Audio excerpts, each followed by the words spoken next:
के लिए सभी हाथ जोड़ लें।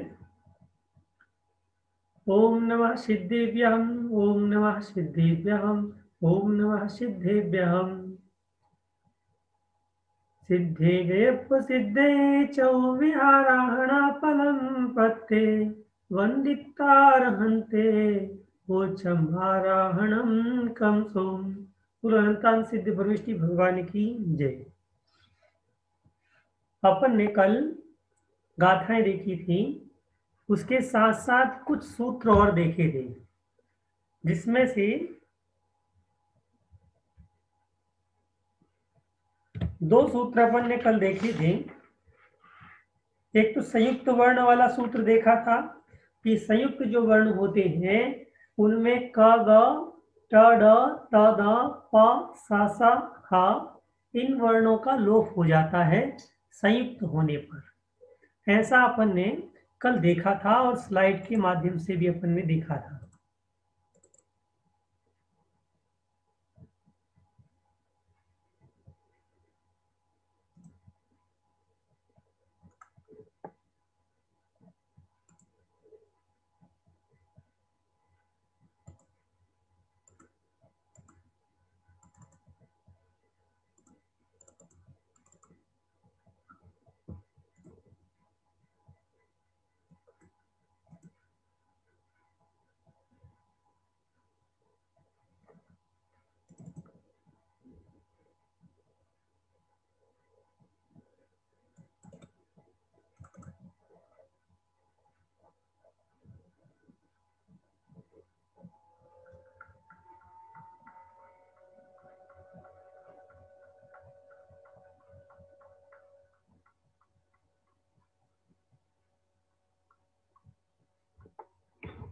ये अपन ने कल सूत्र देखा था, सभी को दिखाई दे रहा है तो हाथ ऊपर कर दे। स्लाइड दिख रही है? हाँ, शब्द बड़े कर देता हूं मैं।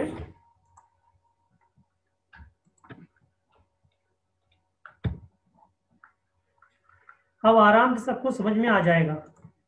कल अपन ने देखा था कि संयुक्त वर्ण का पहला वर्ण जब क ग ट ड त द प श श श ह होता है तो उनका लोप हो जाता है। तो संयुक्त यानी भुक्त शब्द जैसे आया तो क और त दोनों संयुक्त थे, तो पूर्व वाला जो क ग ये शब्द जो आ रहे हैं इनका लोप हो जा रहा है और इनके स्थान पर अगले वाला जो वर्ण है उसका द्वित्व हो जाता है। यदि वो अल्प प्राण है तो वैसे का वैसा ही रह जाएगा। यदि महाप्राण है तो महाप्राण में पहले वाला अल्प प्राण बन करके धा को दा बन जाएगा और दुग्धम शब्द जैसे बना। ये अपन ने कल सूत्र देखा था। आज अपन एक नया सूत्र देखते हैं। वो कहता है कि प्राकृत में जब संयुक्त वर्ण ब ल र और व होता है तब उसका लोप हो जाता है। कैसे लोप हो जाता है? जब प्राकृत में जब संयुक्त वर्ण जो है वो संयुक्त वर्ण में ब ल र और व ये चार वर्ण जब आते हैं तो इन चार वर्णों के स्थान पर इनका लोप हो जाएगा और लोप हो जाने के बाद जो दूसरा आगे आने वाला जो वर्ण है इसके साथ जो संयुक्त था वह दुप्त हो जाएगा। पहला उदाहरण अपन देखते हैं। तो उदाहरण कहते हैं शब्द।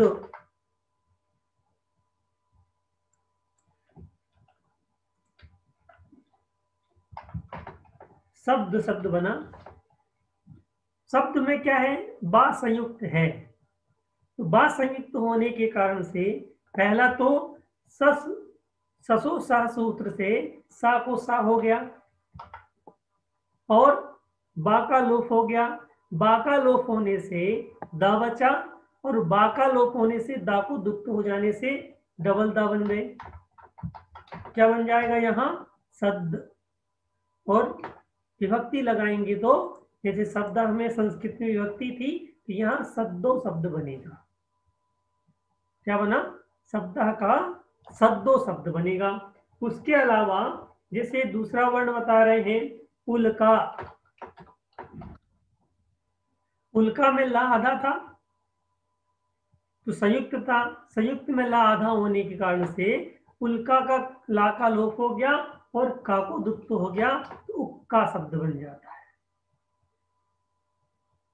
जैसे दूसरा वर्ण ले लो, शुल्क, शुल्क क्या बनेगा?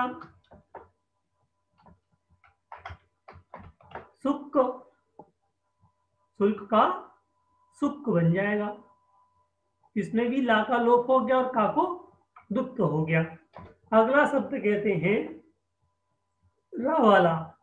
कहते हैं कि रा यदि पैर में हो या कहीं ऊपर हो तो उसको दुप्त हो जाएगा। जैसे अर्कहा, अर्क में रा आधा है इसलिए सिर पे चढ़ गया। रा आधा है ऐसे बना था ये, रा आधा है इसलिए सिर पे चढ़ गया। इस रा के स्थान पर क्या हो जाएगा? इस रा को लोप हो जाएगा और रा के स्थान पर का आ जाएगा, आधा का आ जाएगा तो अक्को, अक्को, अक्को। बात समझ आ गई ना? इस प्रकार से ये बनता है। अगला कहते हैं वा, वा में क्या होगा? पक्व, पक्वम शब्द संस्कृत का बनता है। पक्वम में का आधा था, नहीं पक्वम नहीं, यहाँ पक्वम नहीं आएगा, इसमें का उदाहरण है। ये अपन को देखना है वा का उदाहरण।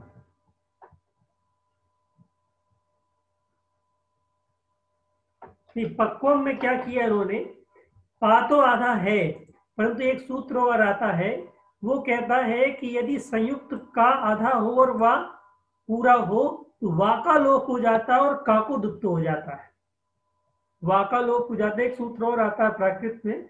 वो कुछ शब्दों के लिए ऐसा बनता है कि संयुक्त वर्ण का लोप ना हो करके संयुक्त वर्ण के साथ जो पूरा वर्ण है उसका लोप करके उसको जो संयुक्त वर्ण है उसको दुत्त कर देता है। इसके स्थान पर इसलिए इन्होंने उदाहरण वा का उदाहरण दिया कि वा का लोप हो जाता है, इसमें पक्क, पक्को शब्द का पक्कम बन जाएगा। ये शब्द बन रहे हैं। ये जो सूत्र कहता है कि बा, ला, रा और वा, ये चार शब्द जो हैं इनमें यदि जो चार वर्ण हैं यदि ये संयुक्त में पाए जाते हैं तो इनका लोप हो जाता है और जिसके साथ संयुक्त होते हैं उसको दुत्त हो जाता है। यदि वह महाप्राण में दुत्त होते हैं तो पूर्व वाले वर्ण को अल्प प्राण हो जाता है। इस प्रकार से प्राकृत में इन चार वर्णों के संयुक्त होने पर भी इनका लोप हो जाता है। इसके बाद एक अगला सूत्र कहते हैं, सूत्र कहते हैं कि प्राकृत में संयुक्त वर्ण होने पर, कौन सा वर्ण संयुक्त होने पर? संयुक्त वर्ण का द्वितीय वर्ण जब मां, न, या होता है तब मां, न और या का लोप हो जाता है। कैसे लोप हो जाता है तो अपन इसका उदाहरण देखते हैं। जब संयुक्त वर्ण में मां, अब यहां पर देखिए द्वितीय वर्ण कह रहे हैं, प्रथम वर्ण नहीं कह रहे हैं। संयुक्त में तो पहले वाला प्रथम होगा और दूसरे वाला द्वितीय होगा। तो यहां पर कह रहे हैं संयुक्त वर्ण में मां, ना और या पाए जाएं तो उनके स्थान पर इनका लोप हो जाता है और जो बच जाता है संयुक्त का उसको दुत्त हो जाता है। पहला उदाहरण उन्होंने मां का बताया, युग्मम, युग्म, युग्म था, युग्मम शब्द था संस्कृत का, इसके स्थान पर बताया उन्होंने युग्गम। अब यहां भी देखिए आप, वही जो पहले सूत्र में पक्वम में था वहां भी वही सूत्र लग रहा था। उन्होंने कहा द्वितीय वर्ण का, पहले वर्ण का नहीं, द्वितीय वर्ण का लोप हो जाएगा। यानी यहां पर अलग अलग करके यदि अपन देखें,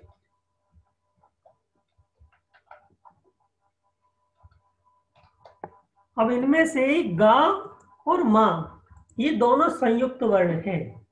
गा और माँ ये दोनों संयुक्त वर्ण हैं। इसमें प्रथम वर्ण तो गा हुआ और द्वितीय वर्ण माँ हुआ। इस द्वितीय वर्ण का तो लोप हो जाएगा। अब द्वितीय वर्ण का लोप हो जाएगा तो क्या होगा? इसमें पूरा का लोप तो हुआ नहीं, इसमें से आ बचा। माँ का लोप हो गया, माँ में से आ बचा और वो आकर के गा में मिल गया और गा को दुत्त होकर के युग्म शब्द बन जाता है। गा को दुत्त होकर के युग्म शब्द बन जाता है। इसके बाद दूसरा वर्ण कहते हैं यहां पर न। नग्न शब्द था। नग्न शब्द था, अपन प्राकृत में बहुत बार देखते हैं नग्गो मोक्ष मग्गो। नग्गो मोक्ष का मार्ग है। मार्ग शब्द में भी वही ऊपर वाला आएगा र, मार्ग में मग्गो बन जाता है। तो नग्गो नग्न शब्द के लिए ना, तो ना को तो पहले ना हो जाएगा। यदि अर्धमागधी में है तो आदि के ना को ना ही रहेगा और दूसरे प्राकृतों में ना को ना हो जाएगा और गा को दुत्त हो जाएगा तो नग्गो शब्द बन जाएगा। ना का लोप हो जाएगा, यहाँ पर द्वितीय वर्ण ना का लोप हो जाएगा और प्रथम वर्ण जो गा है उसको दुत्त हो जाएगा और यहाँ पर नग्गो शब्द बन जाएगा नग्न का। तीसरा या का उदाहरण बताया श्यामः।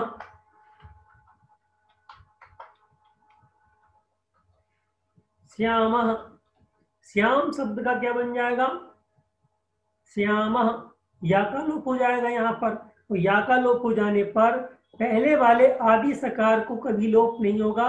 द्वितीय वर्ण का लोप होना है, इसका लोप होना है। तो या का लोप होने आने से साम शब्द बन गया और ये सा इस वाले सा में परिवर्तित हो गया तो सामो ये शब्द बन जाता है। श्याम सामा का सामो बन जाएगा।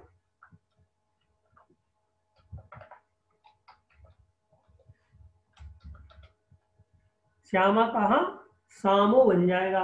इस प्रकार से इस द्वितीय वर्ण का लोप हो जाता है। कब?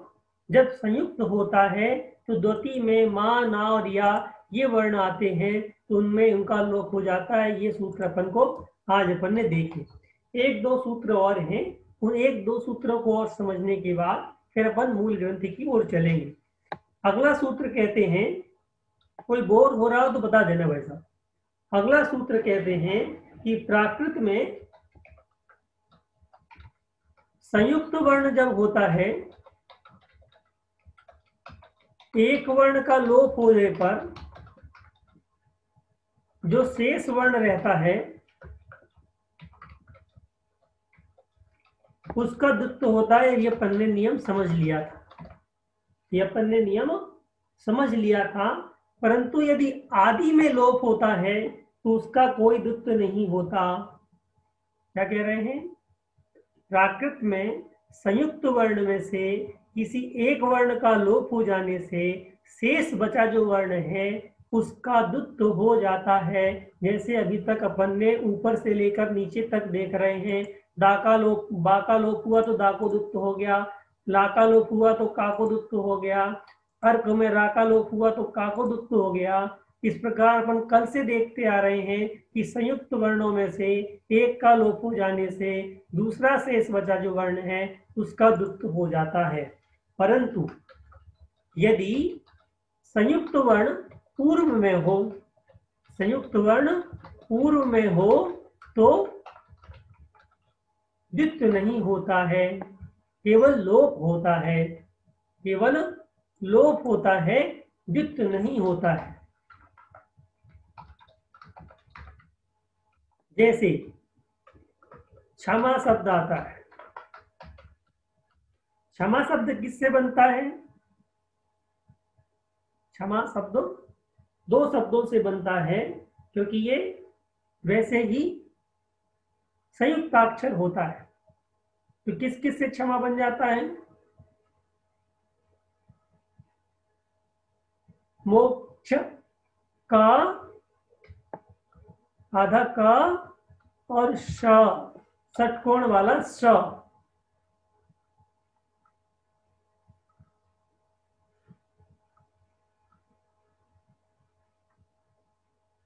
सही है।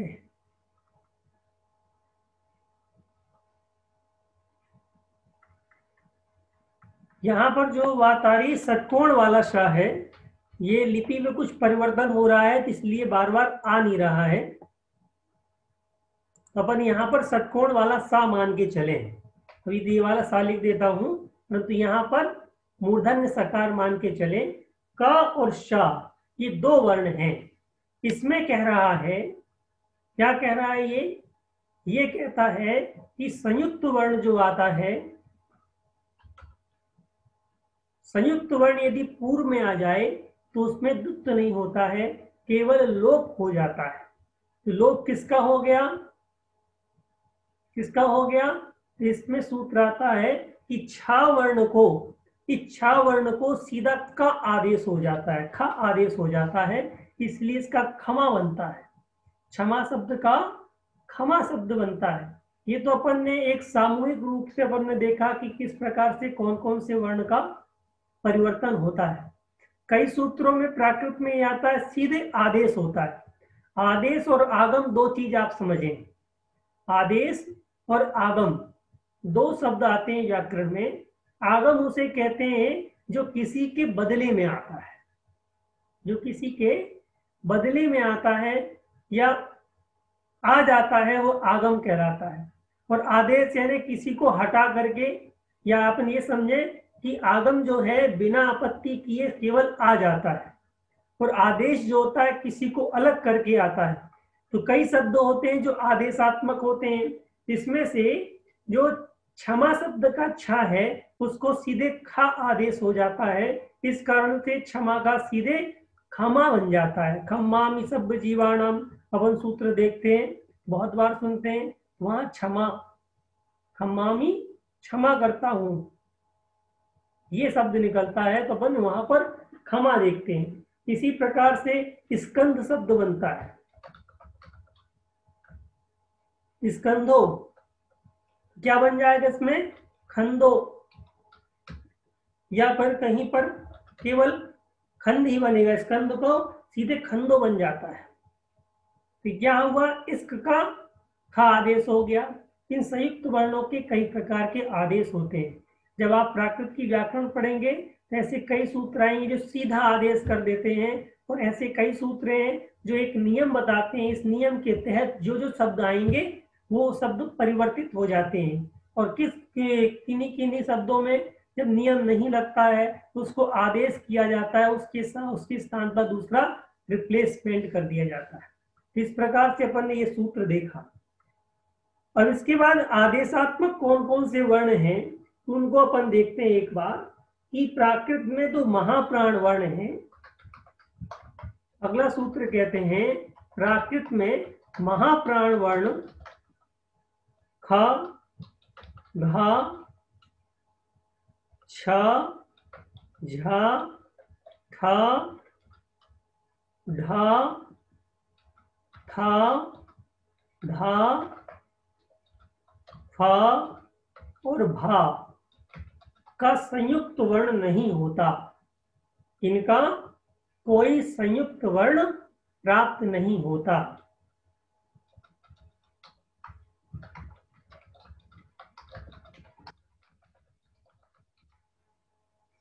इन वर्णों का जो महाप्राण वर्ण प्राकृत में ये कहे गए हैं, देखिए, का वर्ग का का और खा, चा वर्ग का छा और झा, टा वर्ग का टा और ढा, ता वर्ग का था और था, पा वर्ग का फा और भा, ये जो शब्द हैं और भा, इनका कोई भी प्राकृत में संयुक्त वर्ण नहीं होता।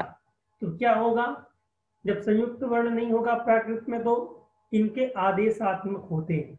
जैसे इनके आदेश होते हैं सीधे सीधे, जैसे बना अक्षम,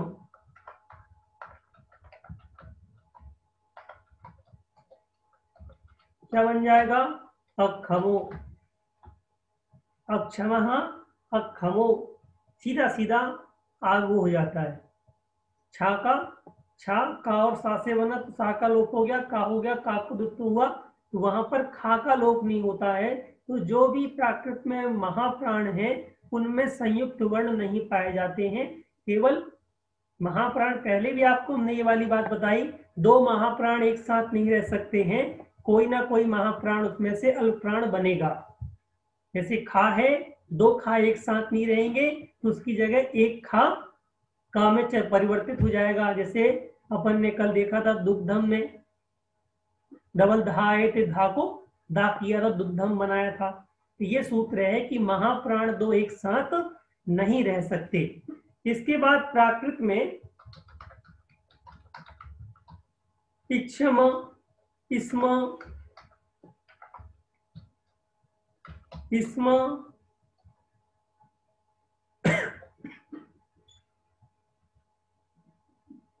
ब्रह्म और म जो होता है उनको परिवर्तित हो जाता है। इनका क्या परिवर्तन होता है?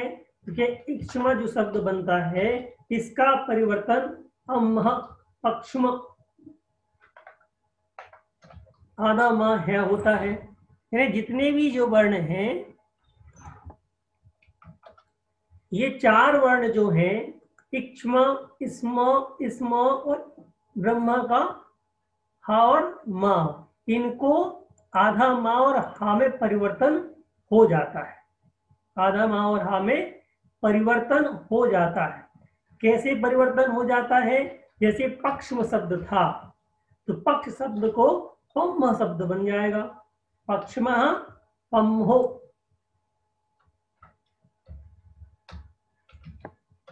जिस प्रकार से इस्म शब्द का कस्म,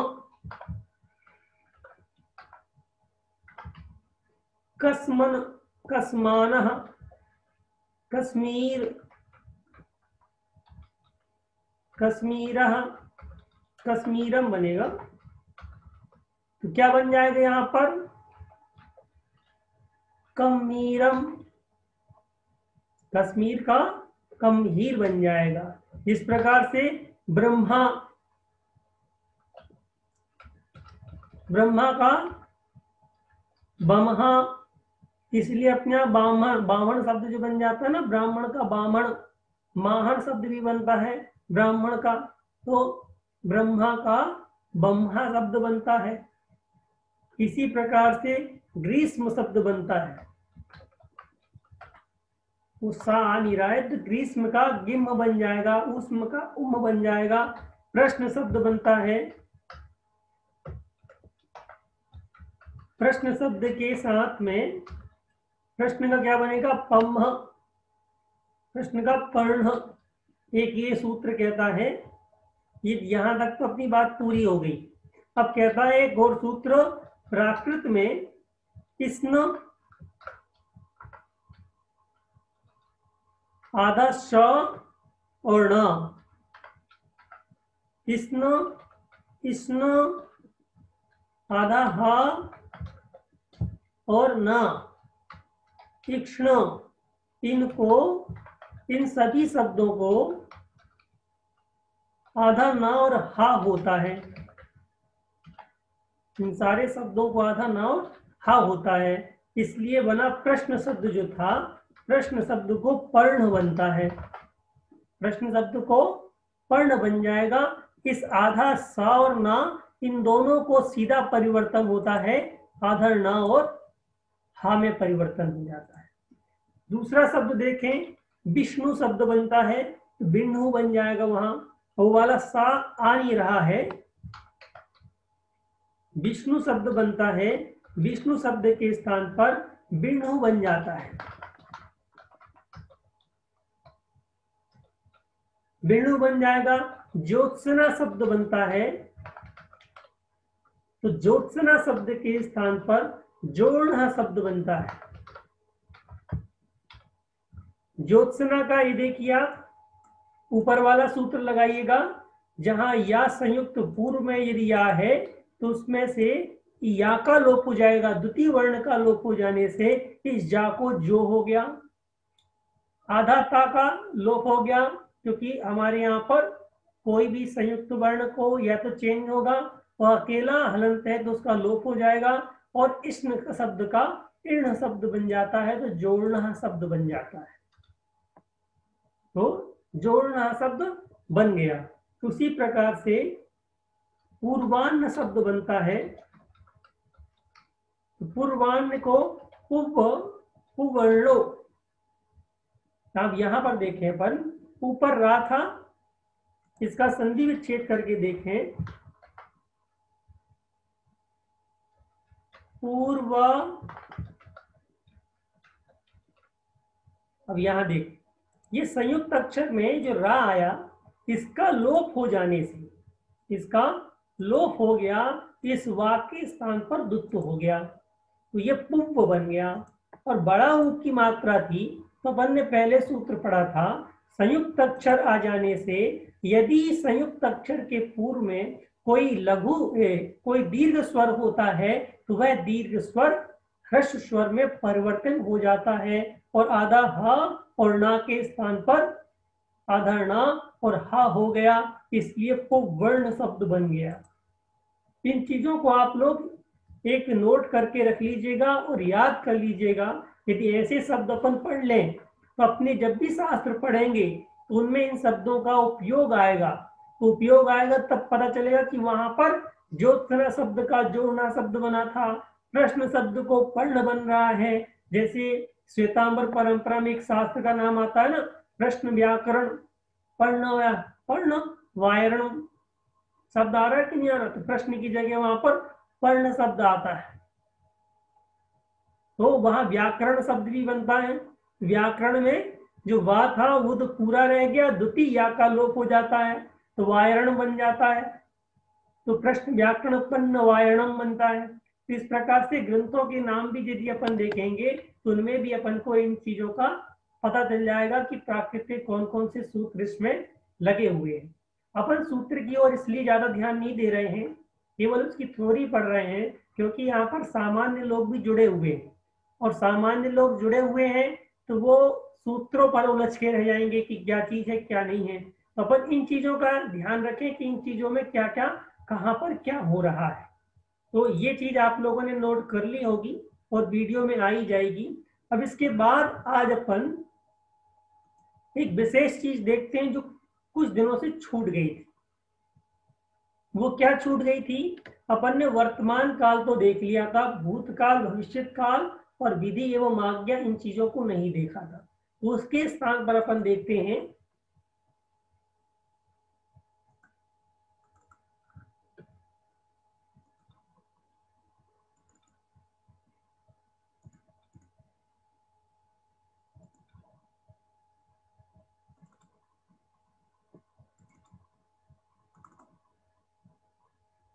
दिखाई दे रहा है स्लाइड?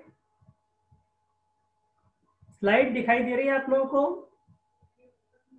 ओपन नहीं हुई तो भी करते हैं।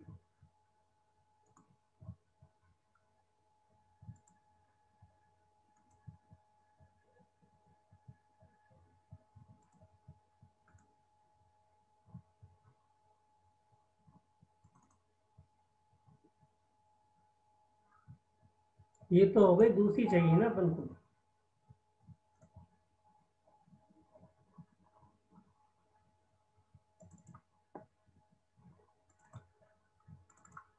दिख रही है अब? हाँ, अपन ने ये उस दिन देखा था प्राकृत भाषा में कर्ता कितने होते हैं। ये अपन ने फर्स्ट या सेकंड दिन देखा था। तो प्राकृत भाषा में 6 कर्ता अपन ने बताए थे। प्रथम पुरुष के 2 कर्ता, मध्यम पुरुष के 2 कर्ता और उत्तम पुरुष के 2 कर्ता देखे थे। सो सा वह के लिए उपयोग में आता है जो थर्ड पर्सन है उसके लिए, तो ये सर्वनाम है। जब संज्ञा आएंगे तो उसके बारे में अपन बताएंगे। ये सब सर्वनामों के ही चल रहे हैं। अहम, अम्हे, तुमम, तुझे, सो, सा, ते, ता। मध्यम पुरुष और उत्तम पुरुष में कोई लिंग नहीं होता है। स्त्रीलिंग, नपुंसक लिंग, पुल्लिंग कोई लिंग नहीं होता, परंतु प्रथम पुरुष में स्त्रीलिंग, नपुंसक लिंग, पुल्लिंग तीनों होते हैं। ये अपन ने 6 प्रकार के कर्ता देखे थे। इसके बाद बात आती है वर्तमान काल की हस धातु के माध्यम से अपन देखते हैं। हसई, हसदी, हसंती, हसंते, हसीरे। जहां भी हसंती में आधा ना आता है, प्राकृत में संयुक्त में नीचे ना यानी पंचम वर्ण नहीं आता, ऊपर बिंदी बनती है। तब यहां पर अपन ने पहली स्लाइड में देखा था सो, इसको अपन एक मान के चले। इन्हीं का प्रश्न था कि उत्तम पुरुष को एक माने, इसको दो माने। एक समझने की व्यवस्था बता रहा हूं मैं आपको। संस्कृत में ऐसे ही लिखते हैं, प्रथम मध्यम और उत्तम पुरुष। अपन उत्तम पुरुष के पहले भी लिख सकते हैं, उसमें कोई आपत्ति नहीं है। बस दिमाग में बैठ जाना चाहिए कि क्या उत्तम पुरुष है, क्या मध्यम पुरुष है, क्या अन्य पुरुष है। यदि अपन सो सा को एक मान के चले, इसको दो, इसको तीन, इसको चार, इसको पांच और इसको छह मान के चले, तो अपन क्या बनाएंगे? सो हसई, सो हसई ते हसंती, सो हसई, सो हसदी, ते हसंती, ते हसंती, ते हसीरे। ये तीन विकल्प हैं, आप इनमें से कोई एक विकल्प चुन सकते हैं। ये तो इसलिए हम सारे विकल्प बता रहे हैं, और कुछ विकल्प हमने छोड़ भी दिए हैं। जो जैसे इत्था शब्द बनता है, यहाँ पर हमने छोड़ दिया है। तो अपन एक विकल्प के बारे में बात करें। इसी प्रकार से तुमम हससी, तुमम हससे, और तुम्हें हंस है, तुम सब हंसते हो, तुम सब हंसते हो। अहम हसामी, मैं हंसता हूँ। अहम हसमी, मैं हंसता हूँ। वयम, वयम की जगह अम्हे, अम्मे हसुमो, हम सब हंसते हैं। हम सब हसमु, अम्मे हसमु, हम सब हंसते हैं। अम्मे हसम, हम सब हंसते हैं। उसी प्रकार से हस धातु के अलावा और भी धातु आप लगा करके, गच्छ धातु लगा लीजिए, खाद धातु लगा लीजिए ना। लेखन के लिए लिख धातु आती है, उसकी जगह खा को स्थान पर हा हो जाएगा। देखिए, संस्कृत की जो भी आप धातु आपको पता है, या संस्कृत की कोई किताब आप उठाएं, उसमें जितनी धातुएं आती हैं, या अपनी दिनचर्या में सुबह से लेकर के शाम तक जो जो काम आप करते हैं, उन चीजों को लिखते जाइए। खाना बनाना, खाने को पकाने कहते हैं। पक धातु आपकी पच धातु आती है, पच धातु आ गई। धोने के लिए धोव धातु आती है, बर्तन मांजते हैं, बर्तन धोते हैं, धोव धातु आ गई। चलने के लिए चल धातु आ गई, खाने के लिए खाद धातु आ गई। और भी कौन कौन सी धातुएं हैं? बहुत सारी धातुएं। हंसते हैं, रोते हैं, कभी गम करते हैं, गमी हो जाती है, रोने लग जाता है कोई व्यक्ति। और भी बहुत सारी धातुएं हैं जो हमारे व्यवहार में उपयोग में आती है। एक दिन में सारी धातु नहीं आती होंगी, दो चार दिन में बाद आती होंगी। कुछ धातुएं ऐसी हैं जो कभी कभी उपयोग में आती है। तो उन धातुओं को आप लिख लें और उनका प्राकृत रूप बनाएं, उनका प्राकृत रूप बनाएं। जैसे पट धातु आती है, तो संस्कृत में तो पठ ठा बन जाएगा, परंतु तो जैसे वो प्राकृत में चेंज होगी तो पढ़ ढा बन जाएगा, ढक्कन वाला। तो वहां पढ़ई बनेगा, पढ़ती बनेगा, तो ढा बन जाएगा।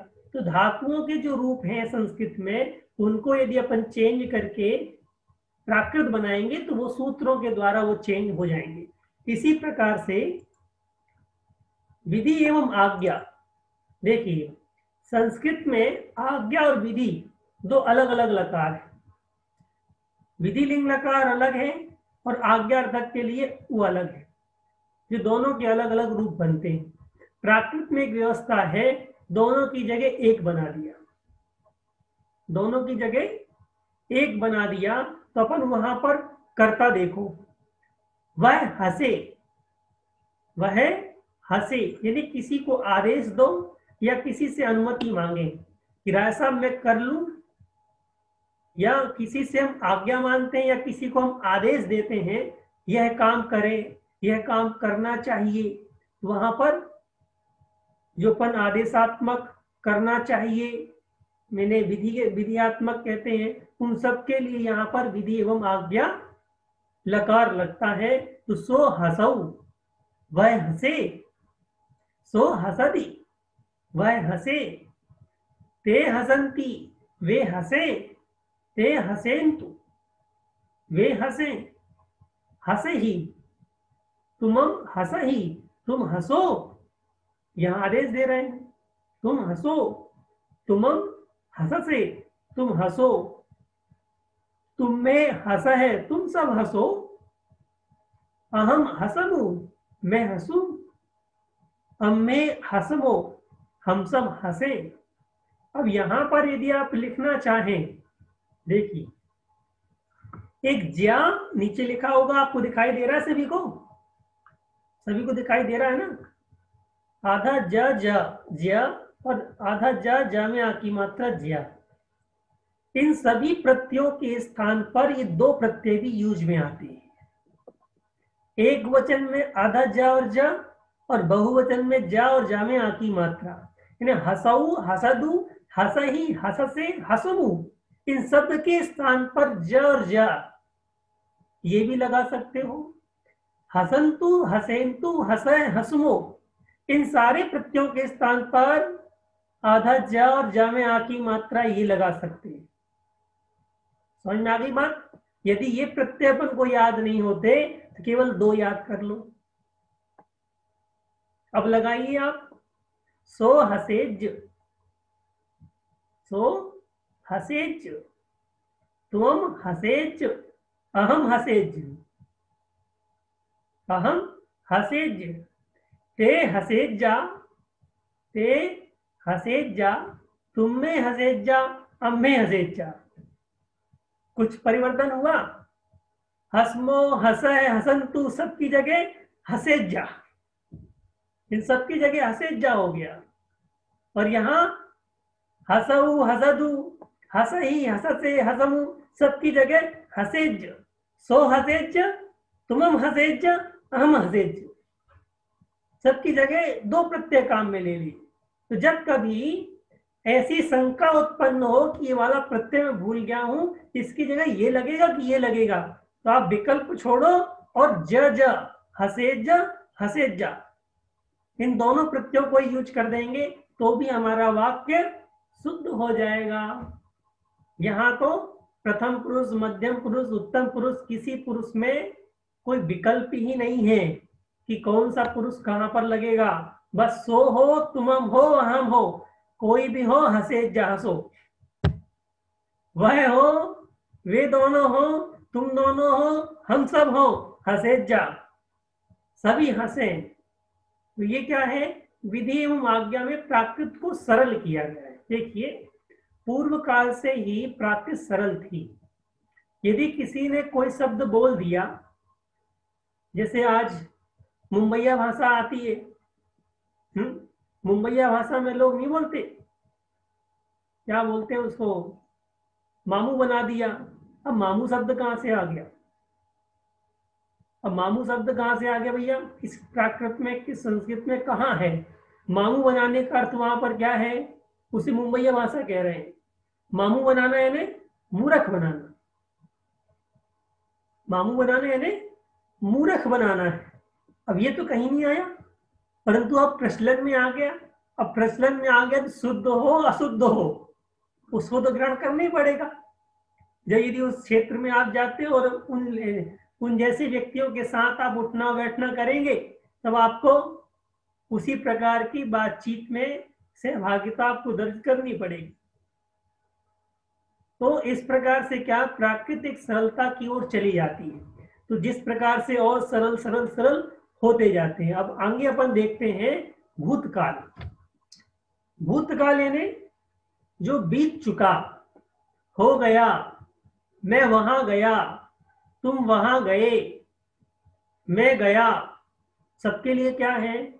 एक ही शब्द है, एक ही प्रत्यय है, ई, बड़ी की मात्रा और या आ, ई। यदि इसमें भूतकाल में केवल एक ही प्रत्यय है, प्रथम पुरुष एक वचन हो या बहुवचन हो, ई। मध्यम पुरुष एक वचन हो या बहुवचन हो, ई। उत्तम पुरुष एक वचन हो या बहुवचन हो, ई। सो हसीय, तुमम हसीय, अहम हसीय, तुम में हसीय, अब में हसीय, ते हसीय, सो हसीय, सा हसीय, ता हसीय, सब में एक प्रत्यय। क्या? भूतकाल में सब में एक प्रत्यय और कोई दूसरा प्रत्यय है ही नहीं। सबसे सरल बात क्या हो गई कि वहां कर्ता कोई भी हो, प्रत्यय एक लगना है धातु चेंज करते जाइए और प्रत्यय लगाते जाइए। धातु चेंज कीजिए। जो धातु है चलिए, चला, मैं चला, चलिए, तुम चले, चलिए, वह हुआ, वह हुआ, हो धातु होई, होई। क्या है? धातु देखिए, प्रत्यय लगाइए, काम चलाइए। इसके बाद आता है भविष्यत काल। भविष्यत काल क्या कहता है? ये थोड़ा लंबा चौड़ा काल है। में भविष्य में होने वाला काल लंबा चौड़ा काल है। इसमें एक थ्योरी समझ लीजिए आप। क्या थ्योरी है? ही और इस, क्या ही और इस दो शब्द हैं। यहां लिखने की व्यवस्था नहीं हो पाती स्लाइड में। ही और इस, छोटी ही, ये अपन देख रहे होंगे, ये वाला, ये छोटा सा ही, और दूसरा है इस, आधा सा और शा। ठीक, ये बस दो चीज याद रखिएगा। इन दो चीजों को याद देख लीजिए, समझ लीजिए आगे। इन दो चीजों को आप याद रखिएगा और वर्तमान काल के कृदंत लगा दीजिएगा। क्या वर्तमान काल में ई और दी लगते थे? हसई, हसदी।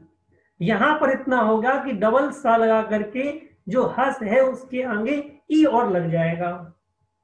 ही लगाओगे तो उससे पूर्व वाला जो स्वर है उसमें ई लग जाएगा।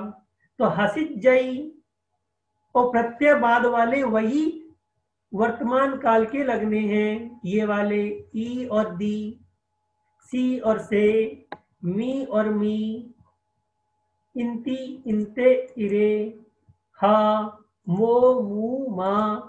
यही प्रत्यय भविष्यत काल में केवल इस और ही लगा करके जोड़ देने पर रूप बन जाते हैं। कंडीशन एक है कि जब भी इस और ही प्रत्यय लगेंगे, इस और ही प्रत्यय लगेंगे, तो उससे पूर्व वाला जो वर्ण है उसमें ई और जुड़ जाएगा। तो हसित जई, हसी ही, हसी सदी, हसी हिदी, सब में एक पूरा का पूरा सिस्टम है। उसके पूर्व वाले में धातु के अंत में ई लगाना है, उसके बाद इस लगाना है, और वर्तमान काल के प्रत्यय लगाने हैं। भविष्यत काल बन गया, भविष्यत काल बन गया। ये चार ही लकार प्राकृत में होते हैं। तीन तो काल और एक विधि एवं आज्ञा, ये चार ही काल होते हैं। इसके अलावा मैं जा रहा हूं, मैं खा रहा हूं, कंटिन्यूअस टेंस, ठीक है ना। Present continue, past continue, future continue tense के लिए वो अलग से प्रत्ययों की व्यवस्था होती है जिसके माध्यम से प्रत्यय लगा करके काम करते हैं। तो अपन प्रत्ययों के बारे में कल देखेंगे, जैसे जाकर, खाकर, है ना, जाते हुए, खाते हुए, रहते हुए, है ना। तो ये जो प्रत्यय कल आएंगे उनके बारे में अपन कल देखेंगे। और यही प्रत्यय की व्यवस्था संस्कृत में भी पाई जाती है। अपन 10 दिन के अंदर, 7 दिन के अंदर पूरी व्याकरण एक बार में कंप्लीट कर सकते हैं और सामान्य तरीके से शास्त्र पढ़ के अर्थ निकाल सकते हैं। अब इसके बाद अपन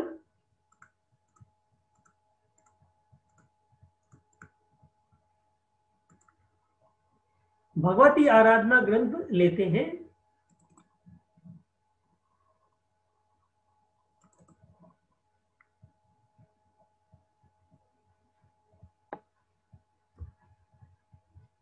कल तक अपन ने बात की थी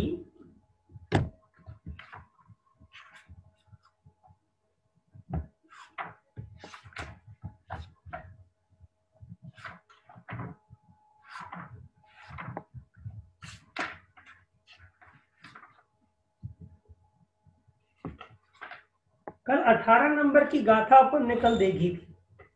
उन 18 नंबर की गाथाओं में अपन ने देखा था कि कोई व्यक्ति मरण के अंतिम समय में भी आराधना को प्राप्त करके मोक्ष की प्राप्ति कर सकता है, और कोई जीव जीवन पर्यंत तक दर्शन, ज्ञान और चारित्र की आराधना करते हुए भी मरण के अंतिम समय में आराधना को छोड़ करके दीर्घ संसारी बन सकता है। जैसे कि अपन देखते हैं, क्या देखते हैं कि कई बार किसी की मृत्यु होती है तो कई लोग बोलते हुए दिखाई देते हैं, जीवन भर तो देखो सारा धर्म कर्म किया और लास्ट टाइम में छूट गया। बोलते नहीं बोलते? और कई लोगों के लिए कहते हैं, भैया देखो आज तक मंदिर नहीं गए होंगे ये, मगर महाराज का सानिध्य मिल गया तो संलेखना अच्छे से हो गई। क्या है भैया? यानी कई लोगों का दर्शन ज्ञान चरित्र से कोई नाता नहीं होता, फिर भी अंतिम समय में सचेत होते हैं और संलेखना धारण करके उत्तम गति की प्राप्ति करते हैं। और कई ऐसे लोग होते हैं जो जीवन भर दर्शन ज्ञान चरित्र की आराधना करते हैं और अंतिम समय में उस आराधना की विराधना करके, उस आराधना को छोड़ करके दीर्घ संसारी होते हैं, अपनी मृत्यु को बिगाड़ लेते हैं। तो उसके माध्यम से क्वेश्चन उठा था, यदि प्रवचन का सार आराधना ही है तो क्यों ना लास्ट में अपनाई जाए, जीवन भर तक कष्ट क्यों भोगे जाए। देखिए, धर्म करने में कष्ट तो होता है, ये तो बात पक्की है।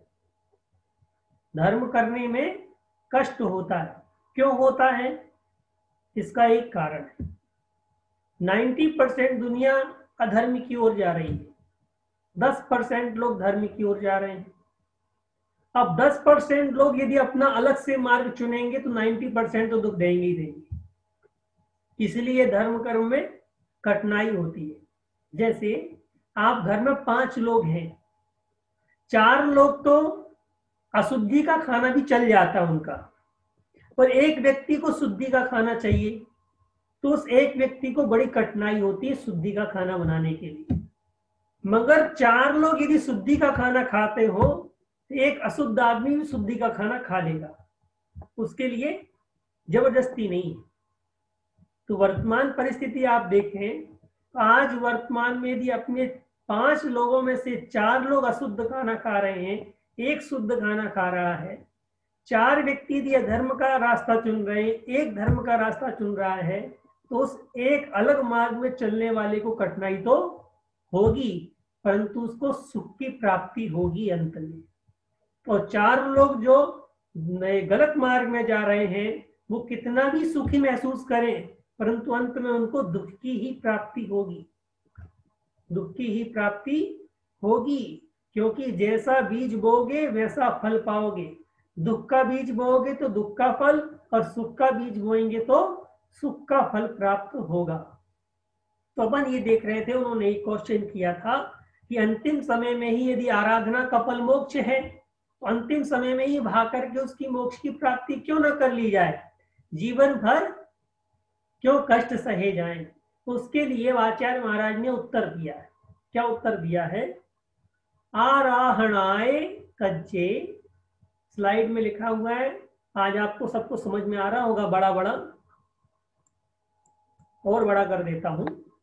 आराहणाय कज्जे परियम्मम सव्वदा विकायब्बम, सव्वदा विकायब्बम परियम्मम, परियम्म भाविदस्य जो, परियम्म भाविदस्य हु सो सज्जाराहणा होई, सो सज्जाराहणा होई। अब इसको अपन गाथा के रूप में पढ़ते हैं। आहा आराहणाय कज्जे परियम्मं सव्वदा विकायब्बम, परियम्म भाविदस्य हूँ सो सज्जाराहणा होई, सो सज्जाराहणा होई। कहते हैं आराधना के कार्य में सप्तमी एक वचन है, आराधना शब्द स्त्रीलिंग में है, आराधना शब्द स्त्रीलिंग में है। स्त्रीलिंग के अधिकांश शब्दों में जो तृतीया चतुर्थी पंचमी षष्ठी और सप्तमी सब में एक से रूप बनते। कितना? तृतीया चतुर्थी पंचमी षष्ठी सप्तमी सब में एक से रूप बनते हैं। पंचमी में कई हिंतों वगैरह और लगता है बस। आराहणाए आराधना में, कज्जे यानी कार्य, कज्जे यानी कार्य, कार्य का कज्ज शब्द बन गया। कैसे बन गया? तो वो सूत्र बनता है उसमें कज्ज बन जाता है। तो कज्जे कार्ये, कार्य में परियम्मम परिकर्म, परिकर्म, परिकर्म का अर्थ होता है अभ्यास करना। परिकर्म का अर्थ क्या है? अभ्यास करना। सर्वदा विकायबम, सर्वदा यानी हमेशा, कायबम करना चाहिए। क्या करना चाहिए? परिकर्म करना चाहिए। कायबम परियम्मम, आराधना के कार्य में हमेशा अभ्यास करना चाहिए। हमेशा अभ्यास करना चाहिए। क्यों करना चाहिए? क्योंकि परिकर्म भाविदस्य च, परिकर्म का अभ्यास करने वाले की भावना वाला जो व्यक्ति है उसके सुख साध्याराधना होई, सुख पूर्वक, सुख पूर्वक आराधना होती है। एक बार और समझ ले, आराधना के कार्य में आराहणाय कच्चे, आराधना के कार्य में परिकर्मम परियम्मम कायबम, परिकर्म करना चाहिए, अभ्यास करना चाहिए। कब? सर्वदा, सर्वदा, हमेशा, हमेशा अभ्यास करना चाहिए। फिर क्यों करना चाहिए? तो उन्होंने बताया जो व्यक्ति अभ्यास करता है, परियम भाविदस्य, परिकर्म की भावना भाने वाले के, षष्ठी एक वचन, परिकर्म की भावना भाने वाले के सुख साध्या, सुख पूर्वक आराधना की साधना होती है। आराधना की साधना सुख पूर्वक होती है। उन्होंने आंसर दिया, उदाहरण दिया। पहले तो आंसर था कि सुखपूर्वक उसकी आराधना होगी, जो जीवन पर्यंत तक उसका उस आराधना के कार्य में लगा रहेगा, उसकी अंतिम समय में सुखपूर्वक आराधना होती है, समाधि होती है। उन्होंने उसका एक उदाहरण दिया। क्या उदाहरण दिया? जह राय कुल पशुओ, जह राय कुल पशुओ जो गम नित्यमभि गुणई परियम्मम, तो जिद कर्णो युद्धे कम समत्तो भविष्यति ही। अभी अभी पढ़ाया है। जह भविष्यति, क्या है ये? भविष्य काल, भविष्यति, होगी, उसके निश्चित से होगी। क्या होगी? जय जैसे, यथा जैसे राजकुल प्रसूतः, राजकुल में उत्पन्न हुआ, जैसे राजकुल में उत्पन्न हुआ, योग्यम नित्यम भी कुणदि परिकर्मम, नित्य भी योग्य परिकर्म करता है। अब बताइए, राजकुल में पैदा होने वाला योग्य परिकर्म अभ्यास क्या करेगा? शस्त्र चलाएगा? क्या करेगा वो? भाई राजकुल में कोई बालक पैदा हुआ है, तराजू तो तौलेगा नहीं, वो शस्त्र चलाएगा। क्यों? उसको राजा है, राजा का पुत्र है, भविष्य में राजा बनेगा, शस्त्र चलाने का अभ्यास करेगा।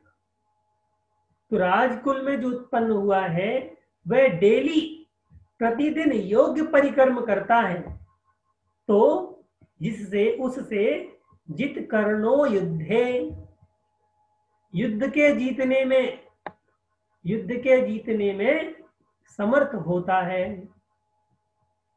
जो राजकुमार डेली शस्त्र का अभ्यास करता है, युद्ध काल आने पर वह शत्रु को जीतने में समर्थ होता है, वह शत्रु को जीतने के लिए समर्थ होता है, होगा। कौन? जो डेली अभ्यास करेगा।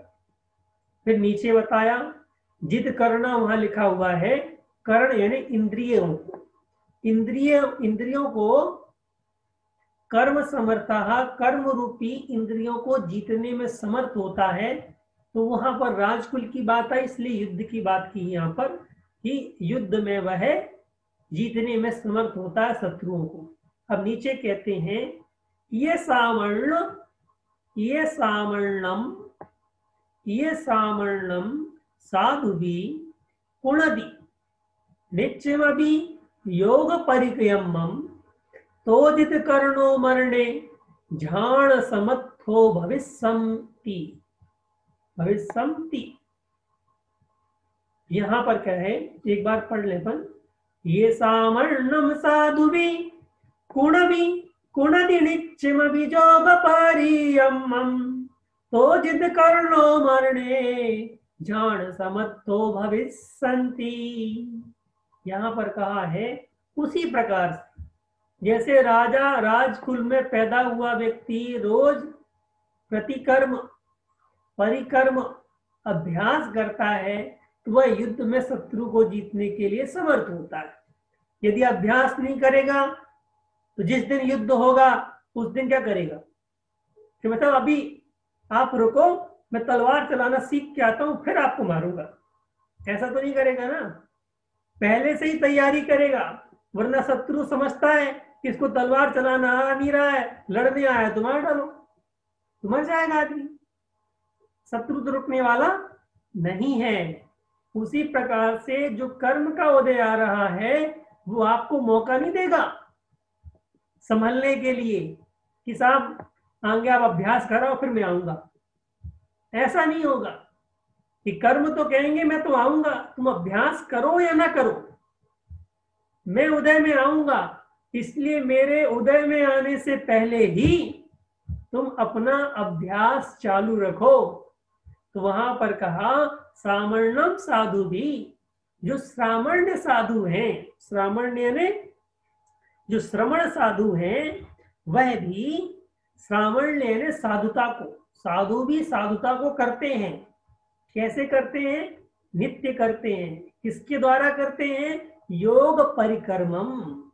योग परिकर्म संस्कृत में कर्म कर्मी कर्म शब्द बनता है, कर्मम शब्द नहीं बनता है।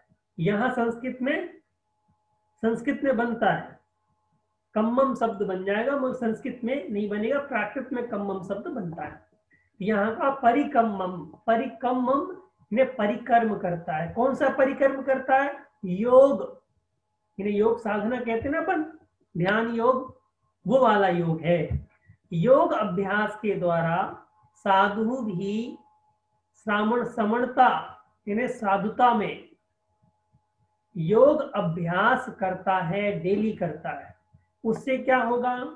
उससे क्या होगा कि मरण समय आने पर, मरण समय आने पर जिद करना, इंद्रियों को जीतने वाला, कौन? साधु। जिस साधु ने इंद्रियों को जीत रखा है, ऐसा इंद्रियों को जीतने वाला जो साधु है, ध्यान समर्थो, ध्यान में समर्थ होता है, ध्यान करने में समर्थ होता है। मान लो किसी को कोई अभ्यास नहीं है, उसने कभी ठंड सहने का अभ्यास नहीं किया, भूख प्यास सहने का अभ्यास नहीं किया, ठीक है, कभी उसने माला नहीं फेरी, कभी ध्यान नहीं लगाया, और अचानक कैसा मुझे संलेखना दे दो, क्या होगा? संलेखना में क्या खाना पीना जाता है क्या कि दिन भर खाते रहो पीते रहो? ऐसा तो नहीं होता। वहां तो आपको धीरे धीरे करके सारे अनाज छुड़वाएंगे। देखो, अनाज छुड़वाने का अर्थ ऐसा नहीं है कि आपसे भूखा रखा जा रहा है। संलेखना का मूल कारण होता है अधिक से अधिक आत्म कल्याण की ओर ध्यान रखना, अधिक से अधिक आत्म कल्याण की ओर ध्यान रखना। अब संलेखना में आदमी कोई मॉर्निंग वॉक में तो जाएगा नहीं कि साहब आपने खाना खा लिया तो 3 टाइम आप दौड़ना चालू कर दो, या आप मॉर्निंग वॉक में जा रहे हो, इवनिंग वॉक में जा रहे हो। वहां तो आपको ध्यान रखना है कि आप घर में यानी मंदिर में हैं, तो जो व्यक्ति संलेखना धारण करता है तो उसके लिए भोजन छुड़ाने का सही, इसलिए कि भोजन वो पचा नहीं पाता, कहीं सोच की, कहीं लघु शंका की दिक्कत आती है बार बार, तो उससे कहते हैं धीरे धीरे भोजन को छोड़ते जाओ। इससे आकुलता व्याकुलता नहीं होगी, आपके शरीर में भी स्थिरता बनी रहेगी और आप आत्म कल्याण की ओर अधिक से अधिक लग सकेंगे। यदि हम भोजन इत्यादि करते रहे और संलेखना में लगे रहे तो शरीर की परिचर्या में ही जीव पूरा दिन व्यतीत हो जाएगा, तो आत्म कल्याण कैसे करेंगे? नहीं कर सकते हैं। इसलिए सबसे पहले भूख प्यास इत्यादि इनको भी सहन करने की समर्थ होनी चाहिए। तो कब होगी? संलेखना धारण करते समय अचानक कर सकते हैं क्या हम? ठंड गर्मी इत्यादि अचानक सहन कर सकते हैं क्या? इसका अभ्यास पूर्व में किया जाता है। तो श्रावण नियम यानी साधुता के रूप में साधु नित्य योग के द्वारा परिक्रम करता है, योग लगाता है, ध्यान लगाता है, अपनी आत्मा में प्रवेश करने का साधन ढूंढता है, तब इंद्रियों को जीतता है कि कुछ भी हो, भूख हो, प्यास हो, गर्मी हो, सर्दी हो, कैसे भी साधन आए, मैं आत्म कल्याण से बाहर नहीं जाऊंगा। जब वह अपने आप को जीत लेता है, इंद्रियों पर नियंत्रण कर लेता है, ध्यान में समर्थ हो जाता है, ऐसा व्यक्ति मरण आने पर आराधना में समर्थ होता है। उसकी आराधना सुखपूर्वक हो सकती है। बात समझ में आ गई होगी आप सभी को?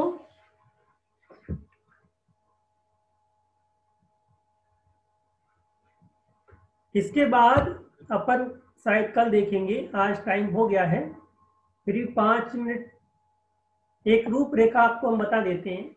सारा ग्रंथ अपन पूरा तो कर नहीं पाएंगे क्योंकि इसमें 2164 गाथाएं हैं और आज अपनी 21 गाथा की लगभग हो रही है। इस पूरे ग्रंथ में 40 अधिकार हैं। इस पूरे अध्याय में 40 अधिकार हैं और इन 40 अधिकारों में ये बताया जाएगा कि कौन किस प्रकार से आदमी माने व्यक्ति संलेखना को धारण कर सकता है, किस प्रकार से संलेखना को वो धारण कर सकता है। सबसे पहले वो संलेखना के योग्य है या नहीं, ये निर्धारण होगा। फिर उसमें संलेखना के योग्य चिन्ह है या नहीं, ये निर्धारण होगा। फिर संलेखना की उसको शिक्षा दी जाएगी। फिर धीरे धीरे करके उससे आहार जल छुड़वाया जाएगा। फिर उनकी मुनियों की बैयावत्ती किस प्रकार से कैसे होती है।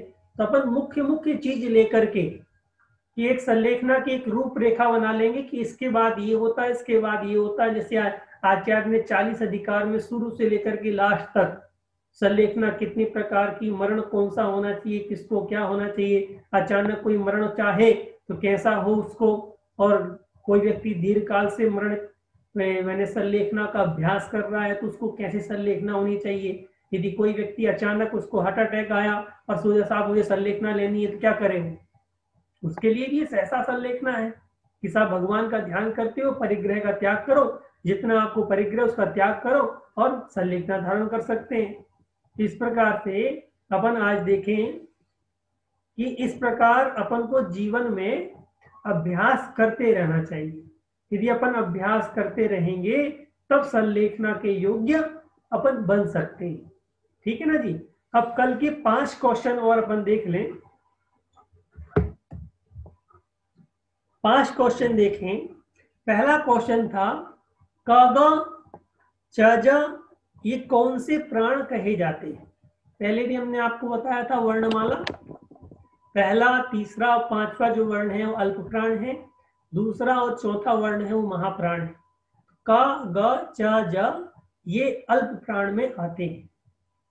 दूसरा था प्राकृत में कौन सी विभक्ति के रूप एक जैसे चलते हैं। तो चतुर्थी और षष्ठी विभक्ति एक जैसे रूप चलते हैं। जैसा जिसका प्रसंग होता है वैसा उसका उपयोग किया जाता है। ऐसा निर्धारण नहीं है कि यहाँ पर चतुर्थी ही लगेगी या यहाँ पर षष्ठी ही लगेगी। जिसका जैसा रूप बनता है, जैसी योग्यता होती है, जहां जैसा मौका होता है, उस प्रकार से षष्ठी और चतुर्थी का उपयोग किया जाता है। तीसरा क्वेश्चन था विभक्त का प्राकृत में क्या रूप बनता है। विभक्त भी बनता है और विहत्त भी बनता है। भा को हा हो जाता है, का घ जो कल सूत्र पर ने बताया था ना, महाप्राण वाला, उसमें हा हो जाता है तो वो हा भी होता है, विहत्त शब्द बन जाता है, विहत्तो। यदि अपन से विभक्ति लगाएंगे तो विहत्तो बनेगा। प्राकृत में संयुक्त का लोप का उदाहरण लिखो। अपन ने कल देखा था, ऊपर वाले में भी देख लिया। विभक्त में का लोप हो गया और ताकोदुत्त हो गया, विहत्त बन गया था, विहत्त है ना, ये भी है। और भुत्त में का लोप होकर के ताकोदुत्त हो गया था तो भुत्त बन गया था। और 5वां मुनि बनने के बाद अंजन चोर को कितने दिनों में मोक्ष हो गया था। 7 दिन की आयु बताई थी आपको कल कि 7 दिन के अंदर अंदर उसको मोक्ष की प्राप्ति हो गई। इसी के साथ जिन लोगों ने आज पधारे और धर्म लाभ लिया उनको बहुत बहुत धन्यवाद। इसी के साथ अपन हाथ जोड़ ले और जिनवाणी स्तुति कर ले। जा वाणी के ज्ञान ते सूझे लो कालो, सो वाणी मस्तक नमो सदा दे तुंडो। हे जिनवाणी भारती तो ही जपो दिन रैन, जो तेरा शरणालय सो पावे सुख चैन। देव भजू अरिहंत को गुरु सेवा निर्गंत, दया धर्म पालू सदा यही मोक्ष का पंथ।